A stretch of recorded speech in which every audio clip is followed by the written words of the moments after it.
വളരെ പ്രധാനപ്പെട്ടതാണ്. കോഴിക്കോട് ലോക്സഭാ മണ്ഡലം ഒരു തരത്തിൽ ചിന്തിക്കുമ്പോൾ നിയമസഭാ തെരഞ്ഞെടുപ്പുകളുടെ ചരിത്രം പരിശോധിക്കുമ്പോൾ അത് മറ്റൊരു തരത്തിൽ ചിന്തിക്കുന്നു എന്നതാണ് കോഴിക്കോടിന്റെ കഴിഞ്ഞ കാല ചരിത്രം. അത് അങ്ങനെ തന്നെ കാണാം. നമുക്ക് വേഗത്തിൽ കോഴിക്കോടേക്ക് കടക്കുമ്പോൾ കോഴിക്കോട് 7 നിയമസഭാ മണ്ഡലങ്ങൾ ചേരുന്ന കോഴിക്കോട് ലോക്സഭാ മണ്ഡലം ബാലുശ്ശേരി, ഇലന്തൂര്, കോഴിക്കോട് നോർത്ത്, കോഴിക്കോട് സൗത്ത്, ഒപ്പം ബേപ്പൂര്, കുന്നമംഗലം, കൊടുവള്ളി.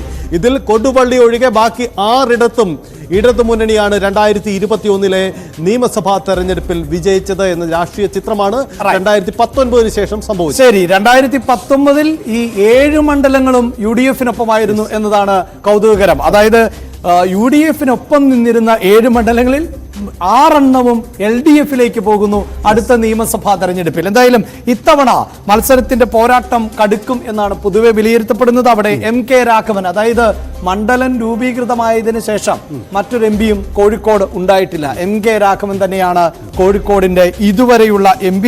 അതിനെ മറിച്ചിടാൻ ഇത്തവണ കരീമിക്കയാണ് ഇടതുപക്ഷത്തിന്റെ സ്ഥാനാർത്ഥി. MT രമേശ്, BJP-യുടെ ഏറ്റവും പ്രധാനപ്പെട്ട സംസ്ഥാനത്തെ മുഖങ്ങളിൽ ഒന്ന് MT രമേശ് കൂടി എത്തുമ്പോൾ ശക്തമായ പോരാട്ടം തന്നെയാണ് നടക്കുന്നത്. സഹിത്ത് നമുക്ക് കഴിഞ്ഞ തെരഞ്ഞെടുപ്പിന്റെ ചിത്രം കൂടി ഒന്ന് പങ്കുവയ്ക്കാം. അതെ, 2019 ചരിത്രം പരിശോധിക്കുമ്പോൾ MK രാഘവൻ 4,93,000 പരം വോട്ടുകൾ നേടി എന്നതാണ് ചിത്രം.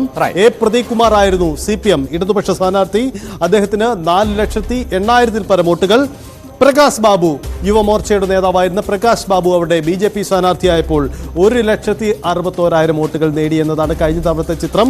അതായത് 85,000 പരം വോട്ടുകളുടെ ഭൂരിപക്ഷത്തിലായിരുന്നു MK രാഘവന്റെ കോഴിക്കോട് വിജയം.